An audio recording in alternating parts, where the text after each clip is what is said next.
Hello everyone, நம்ம இன்னைக்கு naming ரியாக்ஷனுக்கான ஒரு சீரீஸை ஸ்டார்ட் பண்ணியிருக்கோம். ஸோ அதாவது அட்டாக் ஆர்கானிக் சீரீஸ். ஸோ இதில் வந்து நம்ம டெய்லி ஒரு நேமிங் ரியாக்ஷனை வந்து அப்லோட் பண்ணிட்டே இருப்போம். ஸோ அது டெய்லி உங்களுக்கு வந்து ரீச் பண்ணணும் அப்படின்னா உங்களோட சப்போர்ட் ரொம்ப தேவை. ஸோ இதில் நம்ம ஃபர்ஸ்ட் என்ன ரியாக்ஷன் பார்க்குறோம் அப்படின்னு பார்த்தீங்கன்னா கோல்ப்ஸ் ரியாக்ஷன். கோல்ப்ஸ் ரியாக்ஷனில் ஃபர்ஸ்ட் இதில் என்ன இருக்குது அப்படின்னு பார்த்தீங்கன்னா ஃபீனால் கூட NaOH இருக்கு.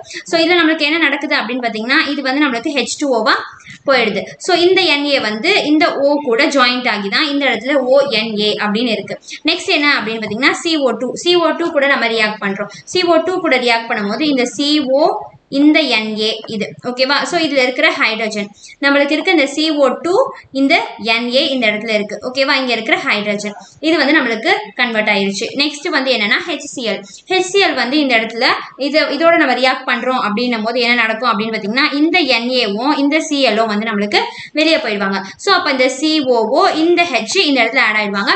இதுதான் வந்து நம்மளுக்கு கோல்ப்ஸ் ரியாக்ஷனா இருக்கு. இது வந்து ஃபீனால் கூட NaOH ரியாக்ட் பண்ணும்போது நம்மளுக்கு சோடியம் ஃபீனாக்சைடு கிடைக்குது. அகைன் இதை CO2 கூட 473 கெல்வின்ல ஹீட் பண்ணும்போது நம்மளுக்கு அதாவது இந்த ப்ராடக்ட் நம்மளுக்கு கிடைக்குது. இது அதே அகைன் நம்ம வந்து HCl கூட ரியாக்ட் பண்ணும்போது நம்மளுக்கு என்ன கிடைக்குதுன்னா ஹைட்ராக்சி பென்சோயிக் ஆசிட், அதாவது ஆர்த்தோ பொசிஷன்ல இருக்க பென்சோயிக் ஆசிட் வந்து நம்மளுக்கு கிடைக்குது. நீங்களும் இந்த அட்டாக் ஆர்கானிக் சீரீஸ்ல வந்து ஃபாலோ பண்ணி எல்லாத்தையும் படிச்சு முடிக்கிறதுக்கு உங்களோட சப்போர்ட் தேவை. ஸோ அதனால இந்த வீடியோ எல்லாமே உங்களை வந்து ரீச் பண்றதுக்கு மறக்காம வீலன் தமிழ் சேனலை சப்ஸ்கிரைப்